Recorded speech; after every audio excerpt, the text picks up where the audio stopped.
ഈയിടെ അന്തരിച്ചു പോയിട്ടുള്ള സലിം കുമാർ ഒരു സിനിമയിൽ പറയുന്നുണ്ട്, എനിക്ക് ഭ്രാന്തായതാണോ അതോ നാട്ടുകാർക്ക് ഭ്രാന്തായതാണോ എന്നുള്ളത് ചോദിക്കുന്നുണ്ട്. അപ്പോൾ അതുപോലൊരു അവസ്ഥയിലാണ് ഞാൻ കഴിഞ്ഞ 1-2 ദിവസങ്ങളിൽ പെട്ടിരുന്നത്. അതിൻ്റെ പ്രധാനപ്പെട്ട കാരണമെന്ന് പറയുന്നത് മാധ്യമങ്ങളിൽ കണ്ടിട്ടുള്ള ഒരു വാർത്തയാണ്.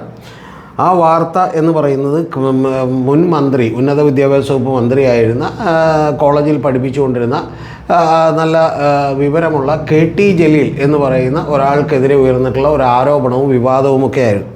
അപ്പോൾ അദ്ദേഹത്തിനെതിരെയുള്ള വിവാദത്തിൽ ബിന്ദു കൃഷ്ണയും അതുപോലെ തന്നെ ഇപ്പോൾ വിദ്യാഭ്യാസ മന്ത്രിയായിട്ടുള്ള നമ്മുടെ ഷംസുദ്ദീനുമൊക്കെ വന്ന അഭിപ്രായം പറയുന്നതൊക്കെ ഞാൻ കണ്ടു. ഷംസുദ്ദീനൊക്കെ വന്ന അഭിപ്രായം പറഞ്ഞതിന് ശേഷം ഞാൻ ആ വിഷയത്തെക്കുറിച്ച് വിശദമായി നമ്മൾ നോക്കിയപ്പോൾ എത്രമാത്രം വസ്തുതാ വിരുദ്ധമാണ്, എന്ത് മണ്ടത്തരമാണ്, എന്താണ് ഇവർ പറഞ്ഞുകൊണ്ടിരിക്കുന്നത്, ഇവർക്കൊക്കെ ഭ്രാന്തായതാണോ അതോ ഇവർ നമ്മളെ പറ്റിക്കാൻ വേണ്ടിയിട്ട് ഇത്തരത്തിലുള്ള അഭിപ്രായങ്ങൾ പറയുന്നതാണോ എന്നുള്ള സംശയമാണ് എനിക്ക് തോന്നിയത്.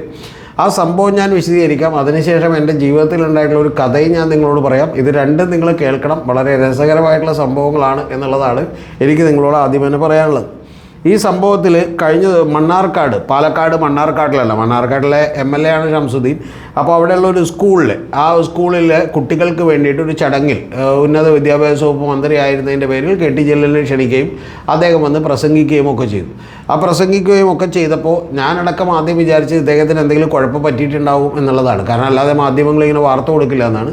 പക്ഷേ അദ്ദേഹം കുട്ടികളുമൊക്കെ ആയിട്ട് വളരെ നന്നായി ഇടപെടുകയും സംസാരിക്കുകയും ഒക്കെ ചെയ്തപ്പോൾ ചില കുട്ടികൾ അദ്ദേഹം തമാശക്ക് കളിയാക്കിയിരുന്നു. കാരണം അവർ ഹിന്ദിയിൽ എഴുതിയിട്ടുള്ള, അതായത് ഫുൾ A+ കിട്ടിയിട്ടുള്ള കുട്ടികളെയും +2-നും അതുപോലെ 10th-ലും ഒക്കെ A+ കിട്ടിയിട്ടുള്ള കുട്ടികളെ ആദരിക്കുന്നതിന് വേണ്ടിയിട്ടുള്ളൊരു ചടങ്ങായിരുന്നു. അപ്പോൾ ആ ചടങ്ങിൽ അദ്ദേഹം വളരെ രസകരമായി ഒരു നീണ്ട പ്രസംഗം നടത്തുകയും കുട്ടികൾക്ക് ക്ലാസ് എടുക്കുകയും പാഠപുസ്തകങ്ങളിലെ അറിവ് മാത്രം പോരാ എന്ന് പറയുകയും പുറമേ നിന്ന് കുഴേക്കുഴി വലിയ ലോകം, കോമ്പറ്റീഷനുള്ള ലോകം നിങ്ങളെ കാത്തിരിക്കുന്നുണ്ട് എന്നൊക്കെ പറയുകയും ചെയ്തു. ആ പറയുക മാത്രമല്ല, അവരെ കൊണ്ട് ചില കാര്യങ്ങൾ എഴുതുന്നതിൽ അവർക്ക് പറ്റിയിട്ടുള്ള തെറ്റുകളെക്കുറിച്ചൊക്കെ തന്നെ അദ്ദേഹം ചെറുതായിട്ട് കളിയാക്കുകയൊക്കെ ചെയ്തു. കൂടാതെ ഒരു കുട്ടിയുടെ അദ്ദേഹം ചെവിക്ക് പിടിക്കുന്ന പോലെ, തെറ്റിച്ചപ്പോൾ ചെവിക്ക് പിടിക്കുന്ന പോലെ അഭിനയിച്ചു. നമുക്കെല്ലാം അറിയാം അദ്ദേഹം ഒരിക്കലും അവിടെ നിന്ന് ചെവിക്ക് പിടിക്കുകയോ വേദനിപ്പിക്കുകയോ ഒന്നും ചെയ്തിട്ടില്ല. പക്ഷേ ചെവിക്ക് പിടിച്ചുകൊണ്ട് നിൽക്കുമ്പോൾ പോലും ആ കുട്ടി ചിരിച്ചുകൊണ്ടിരിക്കുകയാണ്. അപ്പോൾ ആ കുട്ടി ചിരിച്ചുകൊണ്ടിരിക്കുകയാണ്. ഇതെല്ലാം നമ്മൾ കണ്ടു. ആ പരിപാടി വളരെ ഭംഗിയായി കഴിഞ്ഞു. ആ ഭംഗിയായി കഴിഞ്ഞതിന് ശേഷം ഇന്നലെ മീറ്റ് ദ എഡിറ്റേഴ്സ് എന്ന് പറയുന്ന പരിപാടിയിൽ നമ്മുടെ സുനിൽ, അതായത് റിപ്പോർട്ടർ TVയിലെ സുനിൽ തന്നെ അവിടെ നിന്നുള്ള ഒരു കോൺഗ്രസ്സുകാരൻ്റെ സൗണ്ട് ക്ലിപ്പ് കൂടി കേൾപ്പിച്ചു. എന്ന് പറഞ്ഞാൽ അയാൾ പറയുന്നത് ഇതെല്ലാം വെറും തെറ്റായിട്ടുള്ള കാര്യമാണ്, യാതൊരു കുഴപ്പമില്ലായിരുന്നു അവിടുത്തെ പരിപാടി, ഏറ്റവും ഭംഗിയായി നടന്നൊരു പരിപാടിയാണ്, കുട്ടികളാരും തന്നെ അപമാനിക്കപ്പെട്ടില്ല എന്നുള്ളത് വാസ്തവമായിട്ടുള്ളൊരു കാര്യമാണ്, അങ്ങനെ കുട്ടികൾക്ക് ആർക്കും തന്നെ ഒരു വിഷമവും തോന്നിയിട്ടില്ല എന്ന് പറഞ്ഞു.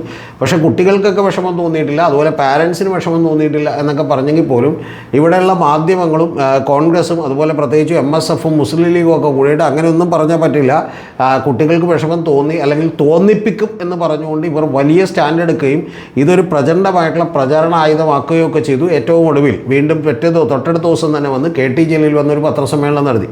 ആ KT ജലീൽ വന്ന് പത്രസമ്മേളനം നടത്തിയപ്പോൾ അദ്ദേഹം കഴിഞ്ഞ ദിവസം നമ്മുടെ കുഞ്ഞാലിക്കുട്ടി സാഹിബ് കേരളം എന്നെഴുതിയപ്പോൾ കോരളൊന്നും ആയിപ്പോയതും, അതുപോലെ തന്നെ ഷംസുദ്ദീൻ ഒരു അക്കം വായിച്ചപ്പോൾ 9000 എന്ന് പറയേണ്ടതിന് പകരം 932 എന്നായിപ്പോയതും, പിന്നെ 15/6/2026 എന്നുള്ളത് വായിച്ചപ്പോൾ എൻ്റെയൊക്കെ ഷാജിക്ക് അത് 15 ലക്ഷം, പുള്ളിക്ക് എപ്പോഴും ലക്ഷങ്ങളുടെ ഓർമ്മകളേ ഉള്ളൂ. പുള്ളി 50 ലക്ഷം രൂപ മറ്റേ ചാക്കിൽ കെട്ടി കട്ടിലിനടിയിൽ ഇട്ട ഒരാളാണെന്ന് വിചാരിക്കണം. അപ്പോൾ പുള്ളി അതുകൊണ്ട് 15,26,000 എന്നൊക്കെ പറഞ്ഞ് പല നമ്പറുകളൊക്കെ വായിക്കുന്നതൊക്കെ നമ്മൾ കേട്ടു.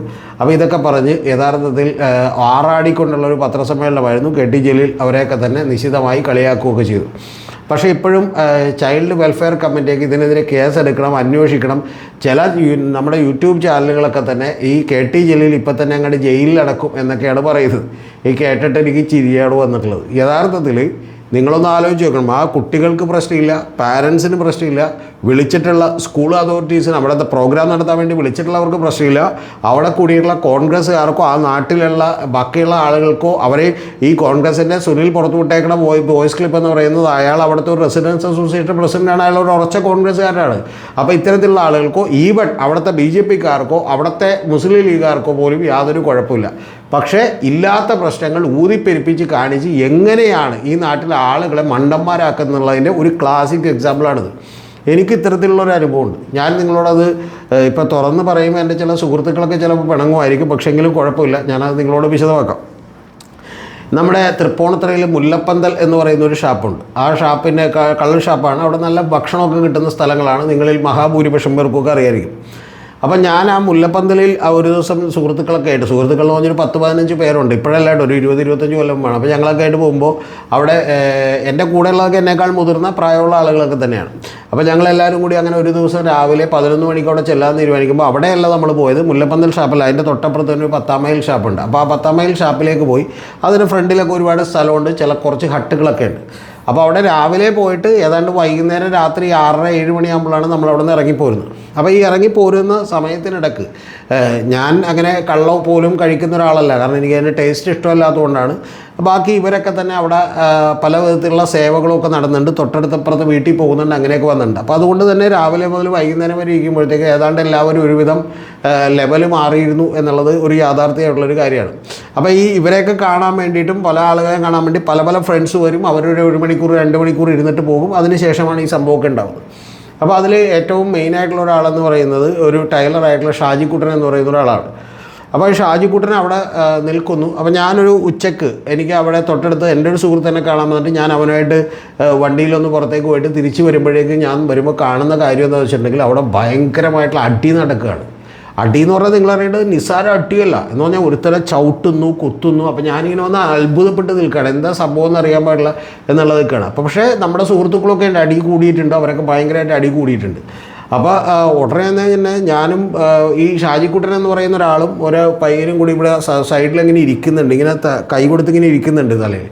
അപ്പോൾ ഞാൻ വിചാരിച്ചു ഈ ഷാജിക്കുട്ടൻ എന്തെങ്കിലും പറ്റിയിട്ടുണ്ടാകുമെന്ന് വിചാരിച്ച് ഞാൻ തന്നെ അദ്ദേഹത്തിൻ്റെ അടുത്തോട്ട് ഓടിച്ചെല്ലുകയാണ്. ഓടിച്ചെന്നിട്ട് ഞാൻ ചോദിച്ചു, ഷാജിക്കുട്ട എന്താണ് ഇവിടെ പ്രശ്നം എന്ന് ചോദിച്ചു. ഇത്രയും വലിയ പ്രശ്നം, ഇപ്പോൾ 1 മണിക്കൂർ 1.5 മണിക്കൂറിലല്ലേ ഞാൻ പോയിട്ട്, എന്താണ് ഇത് വലിയ പ്രശ്നം ഉണ്ടാകാൻ കാര്യമെന്ന് ചോദിച്ചു. ഉടനെ തന്നെ ഷാജിക്കുട്ടൻ പറയണത്, ഒന്നും പറയണ്ട, നമ്മുടെ കൂട്ടത്തിലുള്ള ഒരാളെ ചന്തിക്കിട്ട് ചവിട്ടി ഒരുത്തം വന്ന്. അപ്പോൾ ആ ഒരുത്തം വന്ന് ചവിട്ടി എന്നുള്ള പേരിൽ ഇവിടെ ഭയങ്കരമായിട്ടുള്ള അടി നടക്കുകയാണ്. അത് ചോദിക്കാൻ വേണ്ടി ഉമാരി ചെന്നു. പിന്നെ അവരുമായിട്ട് അടിയായി. അവർ പറയണം നീ ആരാ ചോദിക്കാനൊക്കെ പറഞ്ഞ് അങ്ങനെ വലിയ തോതി എന്ന് പറഞ്ഞാൽ ഒരു 10-30 പേര് കൂടിയിട്ട് ഒരു പറമ്പിൽ കിടന്നൊരു അടി ഉണ്ടായാൽ എങ്ങനെ ഉണ്ടാവും അതുപോലെയുള്ള അടി നടക്കുകയാണ്. അപ്പോൾ അടി നടക്കുന്നതിനിടയ്ക്ക് അവിടെ കുറേ സെമി ഗുണ്ടകളായിട്ടുള്ള നേച്ചറുള്ള ആളുകളുണ്ട്. അവരൊക്കെ തന്നെ നമ്മളെ കാണാൻ വേണ്ടി വന്നിട്ടുണ്ട്. അപ്പോൾ അവരൊക്കെ കൂടി ഇതിനകത്ത് പാർട്ടിസിപ്പേറ്റ് ചെയ്യണം, വരുന്ന ഓരോരുത്തർ. അപ്പോൾ ഞാനതിൽ പാർട്ടിസിപ്പേറ്റ് ചെയ്യാൻ വേണ്ടിയിരുന്നില്ല. അപ്പോൾ ഞാൻ ഷാജിക്കുട്ടനോട് ചോദിച്ച്, ഇത് ആരെയാണ് ഇവർ ബാക്കിൽ നിന്ന് ചവിട്ടിയത് എന്നുള്ളത് ചോദിച്ചു. അതായത് അപ്പുറത്തൊരു ഗ്രൂപ്പ് അവരവിടെ ഇതുപോലെ തന്നെ നമ്മളെപ്പോലെ രാവിലെ വന്നിട്ട് ഇരിക്കുന്നവരായിരുന്നു. നമ്മൾ രാവിലെ കണ്ട് സംസാരിച്ചൊക്കെയാണ്. പിന്നെ ഇടയ്ക്കിടയ്ക്ക് 1-2 നമ്മുടെ കൂട്ടത്തിലേക്ക് വന്ന ആളുകളുമായിട്ടൊക്കെ ചില സംഭാഷണങ്ങളൊക്കെ ഉണ്ടായി. അപ്പോൾ അതിനിടയിൽ ഞാൻ വിചാരിച്ചു അത്തരത്തിലൊരു പ്രശ്നം മൂർച്ഛിച്ചതായിരിക്കും എന്നാണ്. അപ്പോൾ ഉടനെ തന്നെ ഷാജിക്കുട്ടൻ പറയുന്നത് എന്താണെന്ന് വെച്ചാൽ, ഞാൻ ചോദിച്ചു ആരുടെ ബാക്കിലിട്ടാണ് ഇവർ ചവിട്ടിയത് എന്ന് ചോദിച്ചു. അപ്പോൾ ഷാജിക്കുട്ടൻ എടുത്ത് പറയുന്നത് വാചകം കിട്ടിയാൽ ഞെട്ടി, എൻ്റെ ബാക്കിട്ട് ചവിട്ടിയെന്ന്. അപ്പോൾ ഞാൻ ചോദിച്ചു, അല്ല ഷാജിക്കുട്ടനകത്ത് എന്തെങ്കിലും പറ്റിയാന്ന് ചോദിച്ചു.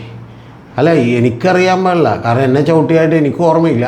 പക്ഷേ ഇവരൊക്കെ കൂടി പറയണത് എൻ്റെ ബാക്കിലിട്ട് ചവിട്ടിയെന്നാണ് പറയണത്, എനിക്കറിയാൻ പാടില്ല എന്ന് പറഞ്ഞാൽ നിങ്ങളൊന്ന് മനസ്സിലാക്കണം, ഷാജിക്കുട്ടൻ്റെ ബാക്കിയിട്ട് അപ്പുറത്തവൻ ചവിട്ടി എന്ന് പറഞ്ഞ് അവിടെ 10-30 പേര് കിടന്ന് ഇടിയാണ്. ഈ ഷാജിക്കുട്ടനെ വിടിയെന്ന് പറയണത് എൻ്റെ ബാക്കിൽ ചവിട്ടി എന്ന് പറഞ്ഞാൽ ഇവന്മാർ കിടന്ന് ഇടിയുണ്ടാക്കണം, എനിക്കറിയാൻ പാടില്ല എന്നാണ് പുള്ളി പറയുന്നത്. അതായത് ആരെ ചവിട്ടിയെന്ന്. എന്നിട്ട് ഏറ്റവും അടുത്ത വിറ്റ് എന്താണെന്ന് വെച്ചാൽ, ഒരു 15 മിനിറ്റ് ഇടിയൊക്കെ കഴിഞ്ഞപ്പോൾ ഒരുത്തരെ പിടിച്ചു നിർത്തി ഷാജിക്കുട്ടൻ ചോദിച്ചെന്ന്, ആരുടെ ബാക്കിയിട്ടാണ് അവൻ ചവിട്ടിയത് എന്ന് ചോദിച്ചപ്പോൾ അവനാണ് പറഞ്ഞു കൊടുത്തത്, ഷാജിക്കുട്ട നിൻ്റെ ബാക്കിയിട്ടാണ് ചവിട്ടിയത്, പക്ഷെ നീ അത് അറിയാഞ്ഞിട്ടാണ്, നിനക്കത് മനസ്സിലാകാഞ്ഞിട്ടാണെന്ന് പറഞ്ഞ് പിന്നെയും അവൻ പോയി ഇടിയുണ്ടാക്കുകയാണെന്നാണ് പറയണത്.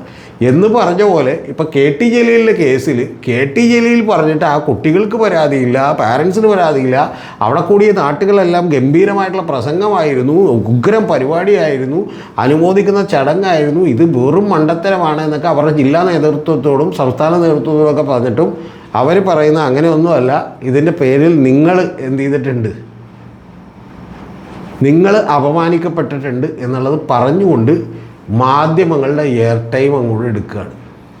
ഓക്കെ, ഇനി മാധ്യമങ്ങളുടെ ഒരു വേഷം കെട്ട് എന്താ വെച്ചാൽ, ഇതിൻ്റെ പുറകിലുള്ള കാര്യമോ ഈ വീഡിയോകളോ ഒന്നും പരിശോധിക്കാതെ ഇതിൽ വലിയ കുഴപ്പങ്ങളുണ്ട് എന്നുള്ളതാണ് പറഞ്ഞുകൊണ്ടിരിക്കുന്നത്. സത്യം പറഞ്ഞിട്ടുണ്ടെങ്കിൽ നിങ്ങൾ ആദ്യം പോയിട്ട് അവിടെ ഇത് അനുഭവിച്ച കുട്ടികൾ, ചെവിക്ക് പിടിച്ച കുട്ടിക്ക് വേദന എടുത്തിട്ടുണ്ടാവും, ആ കുട്ടി ഒരുപക്ഷെ വീട്ടിൽ പോയി കരഞ്ഞിട്ടുണ്ടാകും എന്നൊക്കെയാണ് ഒരു മാധ്യമം ഇരുന്ന് റിപ്പോർട്ട് ചെയ്യണത്. ഒരു യൂട്യൂബ് ചാനൽ റിപ്പോർട്ട് ചെയ്യണ KT ജലീലിനെ നാളെ തന്നെ അറസ്റ്റ് ചെയ്യുമെന്നൊക്കെയാണ്. എന്തൊക്കെ അസംബന്ധങ്ങളാണ് ഈ പറഞ്ഞു വരുത്തുന്നതെന്നാണ് ആലോചിക്കുന്നത്. യഥാർത്ഥത്തിൽ ഇവിടെ ആടിനെ പട്ടിയാക്കുകയല്ല, ആടിനെ കടുവയാക്കി അവതരിപ്പിക്കുന്ന ഈ മാധ്യമ പ്രവർത്തനത്തിനോട് എനിക്ക് വളരെ എന്താ പറയാനുള്ളത്, നല്ല നമസ്കാരം എന്നുള്ളതല്ലാതെ ഒന്നും പറയാനില്ല. പണ്ടത്തെ ഷാജിക്കുട്ടൻ്റെയൊക്കെ അവസ്ഥയിലാണ് അവിടുത്തെ കുട്ടികളും പാരൻസും ഒക്കെ തന്നെ. കാരണം അവരുടെ പേരിൽ ഉണ്ടാക്കുന്ന പ്രശ്നം അവരുടെ ബാക്കിലിട്ട് ചവിട്ടിയെന്നും പറഞ്ഞ് നിങ്ങൾ കിടന്ന് ഇടിയുണ്ടാക്കുകയാണ്. അവർ പറഞ്ഞിട്ടില്ല, ആരും പറഞ്ഞിട്ടില്ല. ഇപ്പോൾ ഷാജിക്കുട്ടന് തന്നെ ഏറ്റവും കൂടുതൽ സംശയമായി, എൻ്റെ ബാക്കിലിട്ട് ചവിട്ടിയില്ലെന്ന് സത്യം പറയാൻ ഞങ്ങളൊക്കെ കൂടി ചുറ്റുമെന്ന് പറഞ്ഞാൽ ഷാജിക്കുട്ടൻ പറഞ്ഞേ, എൻ്റെ ബാക്കിൽ സത്യം പറയാം, ഞാൻ എൻ്റെ ബാക്കിൽ ചവിട്ടിയതായിട്ട് എനിക്കൊരു ഓർമ്മയില്ല. ഇനി നിങ്ങളെല്ലാവരും കൂടി പറഞ്ഞാൽ വേണമെങ്കിൽ ഞാനങ്ങനെ പറയാതെ പറയണം എന്ന് പറയുന്ന ലെവലിലേക്ക് നമ്മുടെ നാട്ടിലെ കുറേ ആളുകളെത്തി. അതിൻ്റെ പുറത്ത് രാത്രി ചർച്ച എടുത്തുകയാണ്. നിങ്ങളൊന്ന് ആലോചിച്ച് പോകണം, രാത്രി ചർച്ച. ഒരു വാചകം കൂടി പറഞ്ഞ് ഇത് അവസാനിപ്പിക്കേണ്ട. വയനാട്ടിൽ കോൺഗ്രസ് വീട് കൊടുക്കുക എന്ന് പറഞ്ഞാൽ നിരവധി ഫാമിലികൾ ഇപ്പോഴും മഴയത്തും വെയിലത്തും നിൽക്കുകയാണ്. ഇനി അവർ താമസിക്കുന്നതിൻ്റെ അടുത്ത് അടുത്ത് ഉരുൾപൊട്ടലുണ്ടാവുമെന്ന് അറിയാൻ പാടുള്ള പാവങ്ങൾക്ക് അത്തരത്തിൽ മഴ പെയ്തുകൊണ്ടിരിക്കുകയാണ്. പക്ഷേ ഈ കോൺഗ്രസ് മേടിച്ച സ്ഥലത്ത് ഒരു കല്ലിട്ടിട്ടുണ്ട്. ആ കല്ലിപ്പോൾ കാടൊക്കെ പിടിച്ച് കിടക്കുകയാണ്. അതിൻ്റെ പുറത്തൊരു ചിരട്ട മണലെങ്കിലും അല്ലെങ്കിൽ വേറൊരു കല്ലെങ്കിലും എടുത്തു വെച്ചോ എന്നുള്ളത് മാധ്യമങ്ങളൊന്നും ചോദിക്കുന്നില്ല. പകരം KT ജലീൽ അപമാനിച്ചു എന്നുള്ളതാണ്. ഒന്ന് ആലോചിച്ച് നോക്കിയേ. ഞാൻ KT ജലീലിൻ്റെ ആരാധകനോ പുകഴ്ത്താൻ നിൽക്കുന്ന ഒരാളൊന്നുമല്ല. ചില കാര്യങ്ങളിൽ അദ്ദേഹത്തിനൊക്കെ അബദ്ധം പറ്റിയിട്ടുണ്ട്. അതായത് ഇപ്പോൾ ഖുറാൻ ഇങ്ങോട്ട് കൊണ്ടുവരുന്നു, അത് കേരള ഗവൺമെൻറ്റിൻ്റെ വണ്ടികളിൽ വിതരണം ചെയ്യുന്നു എന്ന് പറഞ്ഞപ്പോൾ അദ്ദേഹം ഉടനെ ചോദിച്ചത് ഖുറാൻ മോശപ്പെട്ട ഗ്രന്ഥമാണെന്നാണ്. ഖുറാൻ മോശപ്പെട്ട ഗ്രന്ഥമല്ല, ഖുറാൻ കൊണ്ടുവന്ന് ഗവൺമെൻറ് വണ്ടികളിൽ വിതരണം ചെയ്യുന്നതിനാണ് എതിർത്തിട്ടുള്ളത്. അതുപോലെ തന്നെ അദ്ദേഹം മറ്റേ എൻഫോഴ്സ്മെൻറ്റ് ഡയറക്ടറേറ്റ് ചോദ്യം ചെയ്യാൻ വിളിച്ചപ്പോൾ അദ്ദേഹം വെളുപ്പിന് എഴുന്നേറ്റ് പോവുകയും നിങ്ങളെ പറ്റിക്കാനുള്ള ഒരു ത്വര കൊണ്ടത് ചെയ്തതാണ്, ഒരു എന്താ പറയുക, കുട്ടികളുടെയൊക്കെ തന്നെ ഒരു തന്ത്രങ്ങൾ എനിക്കും താല്പര്യം ഉണ്ടാവില്ലേ എന്നൊക്കെ ചോദിച്ചാൽ അത്തരം ചോദ്യങ്ങളുടെ ഒന്നും ആവശ്യമില്ല. പക്ഷേ ഈ കാര്യത്തിൽ അദ്ദേഹം നിരപരാധിയാണ്. യഥാർത്ഥത്തിൽ ഷാജിക്കുട്ടൻ്റെ അതേ അവസ്ഥയിലാണ് അവിടുത്തെ കുട്ടികളും പാരൻസും എന്നുള്ളത് വ്യക്തമായി അന്വേഷിച്ചതിന് ശേഷമാണ് ഞാൻ എൻ്റെ പ്രേക്ഷകരോട് പറയുന്നത്.